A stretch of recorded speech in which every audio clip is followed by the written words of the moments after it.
Okay, so I did say the last one was going to be the last one, but I do have over 50% battery left, and I've been mulling this one over for a long time. That's when I get it done, and I can get it uploaded tomorrow when I'm at the library. So, people are weird, very weird.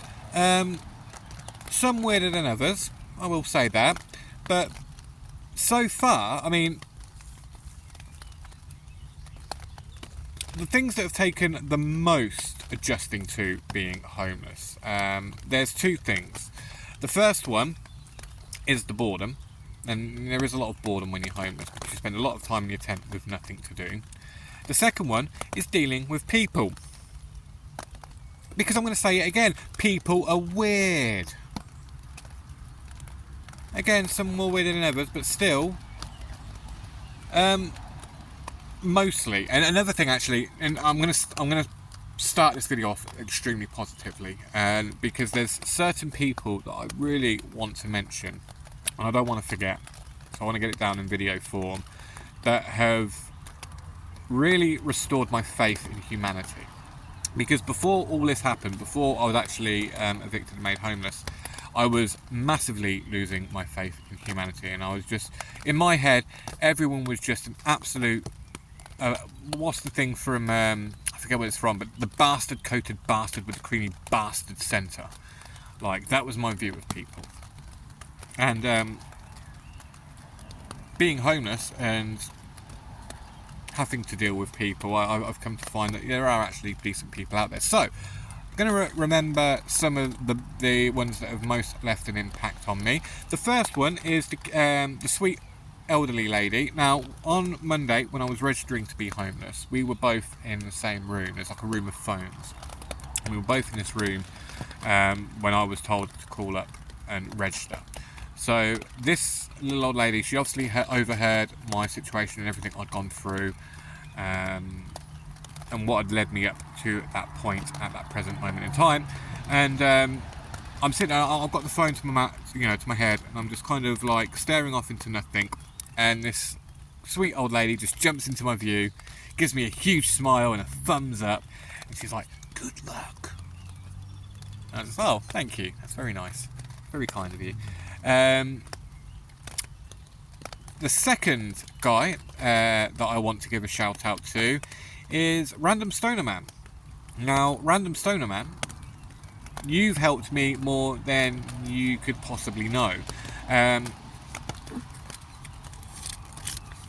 Random Stoner Man is where I got this chocolate bar from, and I've held on to this chocolate bar for a very specific reason, and I'm going to eat it later on when I watch EastEnders because it's my 1 week anniversary. But so after I'd registered as homeless, I left the town hall and I walked down the road for a little bit, and there's just this little bit of grass on the corner of a couple of streets and a tree in the middle of it, and I just sat under the tree. Didn't know what to do with myself. I sat there for about 3.5 hours, maybe 4 hours. Like, as far as the council said to me, someone will be in touch with you, just wait for the call. So I'm like, okay, I'll go wait for the call. Sat under the tree, really just terrified, didn't know what the future held, what I was going to do, who to speak to, and I had all my belongings with me. I mean, this is before I dropped some of the extra stuff off at the self-storage. I had my duvet cover, my guitar, which I ended up getting back out anyway, but like I just had a bunch of stuff all kind of littered around me. I just sat in the middle of it with my arms on it, and I was giving everyone the shifty eye, like, which one of you buggers are going to be the first to give me grief? I was even giving like probably old ladies the shifty eyes, like, you leave that alone. Now, the one guy out of everyone that walked past, I don't want to stereotype, but it was like the one guy I'm thinking, oh, this guy might try and cause something. Luckily, as he got closer, I realised he was a stoner, and as I've said many times before, stoners are the nicest people. But he walked up to me, he had his head down, and I don't think he looked at me properly, but like, I don't know, it might be an autism thing. I'm quite similar when it comes to interactions. I struggle sometimes with eye contact and stuff like that. But he walked up and he was just like, "You homeless?" I was like, "Yeah." Didn't know what else to say. I wanted to lie. I didn't want people to know I was homeless. I was kind of hoping I was getting away with it. And he threw his bag at me. Now, clearly this guy was a stoner. He had his little pouch thing with him, and I could smell it. So this guy had clearly popped out to the shops to get himself a bag of munchies and headed back, because it's all he had on him was this bag, and it had 3 or 4 chocolate bars in. It had this one, had a Whisper bar, it had a Reese's Sticks, like the peanut butter Twix thing, and there's something else in there. And he also, not to be forgotten, he also gave me £1.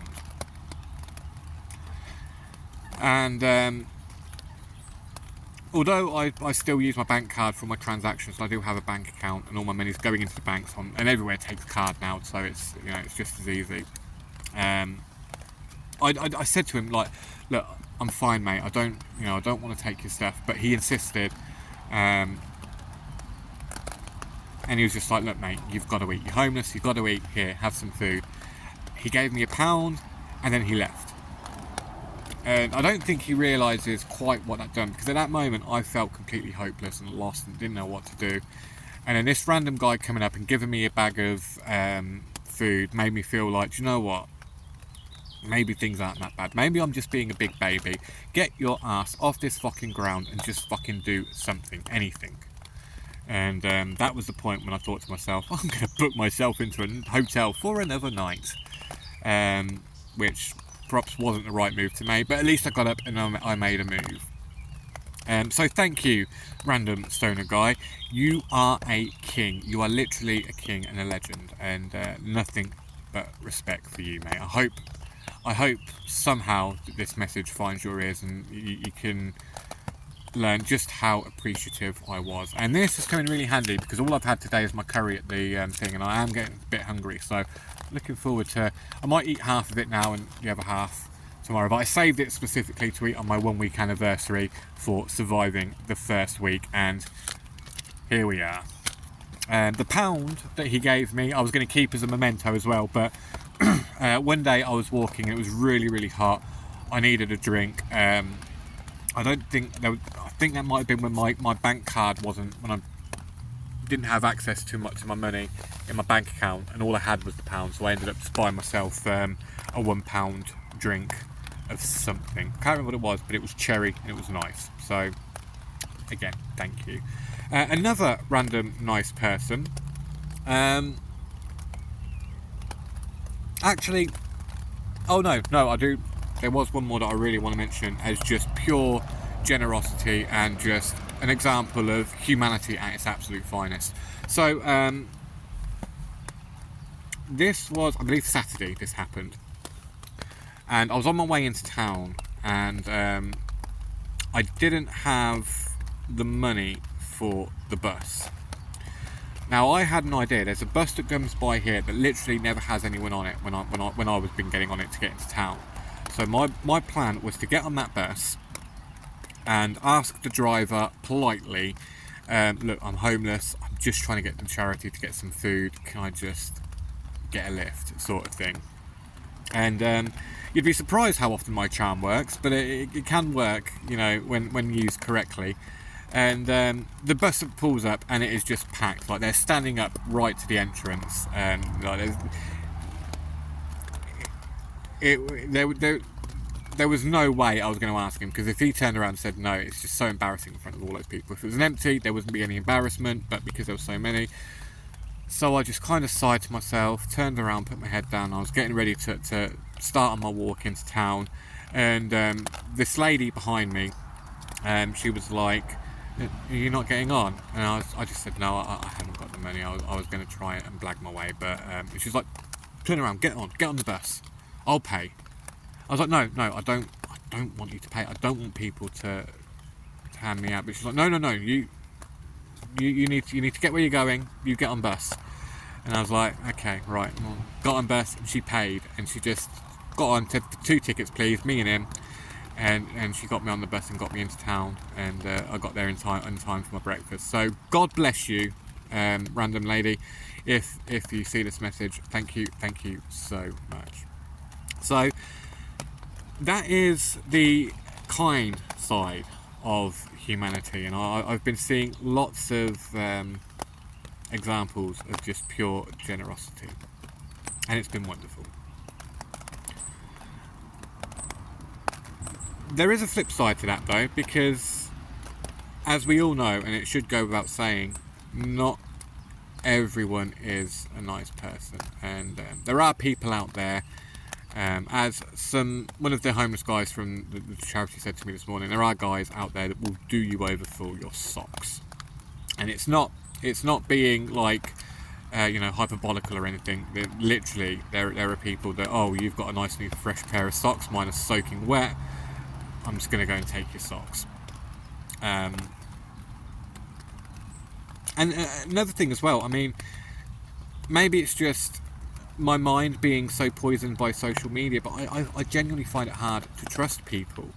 There was another guy who I was talking to, which I mentioned in another video. He was the guy on the bus that I could see his eyes welling up as I was telling him my story. He actually said to me, look, give me your phone, give me your number, you need anything, you call me and I will help you out. And if you see this random bus guy, thank you so much. I mean, we had a lovely chat. It was very generous of you to offer your help, but I would have to decline. And many reasons, it's nothing personal, like I'm declining help from everyone at the moment. The main reason is obviously I don't want to be a burden on anyone else. I don't want to take needlessly from someone that I don't need it, if that makes sense. I don't want to act out of greed and take things that I don't need. Second of all, I'm sure that you are a very, very, very nice person, and you meant nothing but sincerity with that gesture. But I've seen too many movies like The Human Centipede, and I don't want to end up with my mouth sewn to somebody's asshole. Obviously I'm making light here, but you don't know. People can be absolute psychos, and you don't really know. I mean, people can, and to be honest, the psychos are the ones that blend in the most, and they can really win you over and make you trust them. And then once you're in a vulnerable position, that's when they strike. So it's a double-edged sword. Like you can't be too careful. And I've been thinking about this for a long time. Do I interact with people and risk like a complete and utter nut bar finding out where I am? And there are, as sad as it is, there are people out there that are just like, they will torment other people for their own amusement. Now, luckily, this is a very, very, very small percentage, but it's still a percentage. I mean, I think it's like the official stat is like 1% of the population are psychopaths, but it's still 1%. So out of 100 interactions that I have, one of those people will be a psychopath, and you've just got to kind of watch your back and be careful.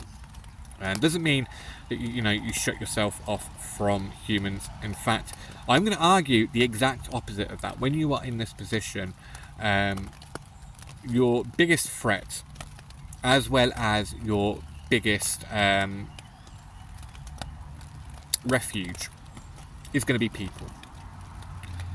And the thing you have to be most cautious of is just the level that you allow people to help, if that makes sense. Like, someone could come along to me tonight and say, look mate, get out your tent, come, you can come crash, I've got a spare bed, you can come crash on my spare bed. And you're like, that sounds nice, a warm, comfy bed for the night. Yeah, I'll do that. And then you get in there and they try and, sexually assault you or something along those lines, or, murder you and eat your arm. Like, again, the possibility is absolutely tiny. But at the same time, it's like, are you willing to take that odds, or just stay where you are, where you know that you're relatively safe?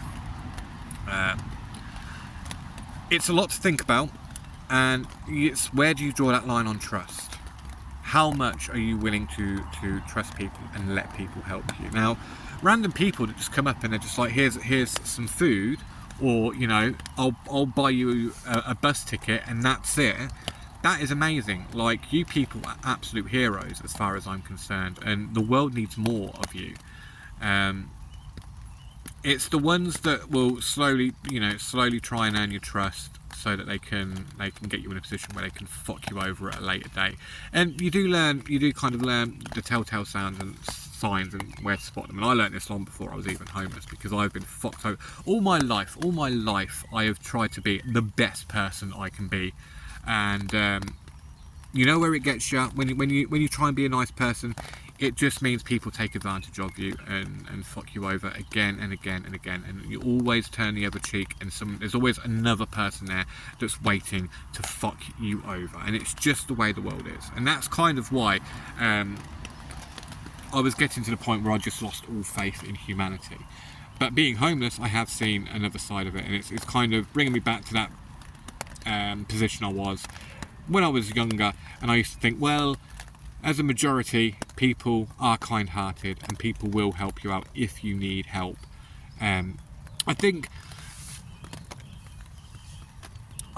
the main thing with regards to generosity and stuff like that, with regards to people, is how comfortable they are.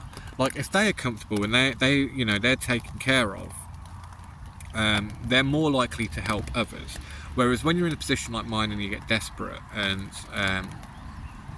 especially, I mean, one thing, and this is something we're going to talk about in the drug video, but one thing I think about a lot is, like, if I was in this situation and I had some form of an addiction, because again, this is something I'm going to get into next time, but like, I can't imagine actually how hard that would be. And I do, in a way, understand why certain homeless people end up the way they do. But yeah, it's something that I've been thinking a lot about, and I think it's just, again, and I'm going to be repeating myself here, but just to bring it back full circle, I think the healthiest way of approaching it is just to have a boundary and just never cross it. So with me, like, someone comes up to the tent, and this is something I want to go on and talk about as well with regards to people. Sunday was an absolute fucking nightmare because no one would leave my tent alone, but I'll get back onto that. Yeah, with regards to my boundaries, I think what I'm going to do is, like, if I'm out and about, I will talk to people, and I will engage. When I'm at the tent, then I think if someone walks by, I'm probably going to start just ignoring them. Previously, I'd be dipping my head out and I'd be like, yeah, all right, mate, please don't report me. I don't really want to get moved on. I don't know where else to go. And I would talk to people. And I have met some very nice people that way. A lot of snooty dog walkers, and I don't know what it is about dog walkers, because I'm a dog owner myself, but I would never be snooty to the point where I'm walking my dog somewhere, I see a tent, and I turn my nose up at it like, ew, how dare he stick up a tent where I walk my dog? Like, this town is absolutely ridiculous. Like, just, dude, don't be a prick. Yeah. I actually come across more than one of those, especially Sunday. So yeah, let me just talk about Sunday and I'll finish it off here quickly, and then I'll get to my closing thought. Sunday was an absolute nightmare. I did not get any rest that I wanted to. It was supposed to be a nice do-nothing day for me, but of course, nice Sunday afternoon, the amount of foot traffic, like, I've been here all for a whole full fucking week and you see hardly anyone. A Sunday afternoon, a bit of sun, and everybody wants to come out here and see the lake. And I was dealing with families, with kids, with couples. Most people would see the tent and you go, no, there's a tent down there. I heard some really nasty comments as well, like, oh, another tent, like, and like, don't they have anywhere better to go? Like, no, that's why we're here. Fuck off. But other than that, another one was kids. I actually had a kid try and well, I say kid, they were like 16, 15, 17, and that kind of age bracket, and they were looking for a place to go smoke weed. And I'm just sat here and I'm trying my hardest to meditate. I just had my last spliff that I had. And my experiment was I wanted to try and meditate while I was high. Absolute waste of time, because the second you try to meditate, there'd be a voice right outside your tent. You'd hear something. There were people going around on the lake on boats, and it was just. I didn't feel secure, I didn't feel safe, I didn't feel, the noises was distracting, I couldn't meditate in the slightest. So anyway, I'm sat here, I'm trying to meditate, it didn't work. Some kid opens up the fucking tent and goes, anyone in here? And of course, because I'm sat where I am now, right here, we're basically face to face. And I just looked the kid straight in the eye and I'm just like, yeah, someone's in here. And he goes, oh, is it okay? We just want to smoke a spliff. Can we just go smoke a spliff over there? And I'm like, yeah, but leave my tent alone. Leave my stuff alone. I didn't get too. I mean, I was disgruntled. I was like, yeah, just like leave my tent alone. But I didn't get angry and shouty or anything. But I just did this back up, and the kid turned around and went, there's a man in that tent. I don't think we should go there. And they went off somewhere else. And then there was another one as well. I was sat out on my chair. This was before I came in to meditate. I was sat on my chair and I was playing my guitar. And another group of kids come down. And they were like, oh, do you live here? And I was like, yeah. Oh, they want to smoke weed. I thought, everyone smokes weed. Another topic for another time. But yeah, they wanted to smoke weed. And this kid was like, oh, can we just come over here to smoke? And I was like, yeah, sure. Just don't bother the dog. Whatever. I was like, don't disturb the tent, don't disturb the dog, whatever. And they were like, oh, okay. And then he turned around and he went back to his friends and went, no, we can't go that way. There's a really nice man there living in a tent, and I don't think we should disturb him. And I was like, well, that one's okay. All right, kid, you get a pass. The other kid, not so much. Like, okay, so and this is the thing, right? You see a tent, don't disturb it. Right? There's nothing of value going to be in that tent. And if there is anything of value in that tent, then the chances are the person who owns the tent is going to be in that tent as well. All a homeless person wants is a bit of comfort and a bit of security. And you go up and you open someone's tent, you're breaking that security. And it really did kind of hammer home that, you know, anyone could just come along and open up my tent and I'm pretty much fucked. So it's not a nice thought, and I you shouldn't really be doing that to people. And another point I want to make as well with regard to this is, think of it as like what's the word I'm looking for? I don't know. I'm such a gamer. The only thing I can think of is RNG, like random number generator.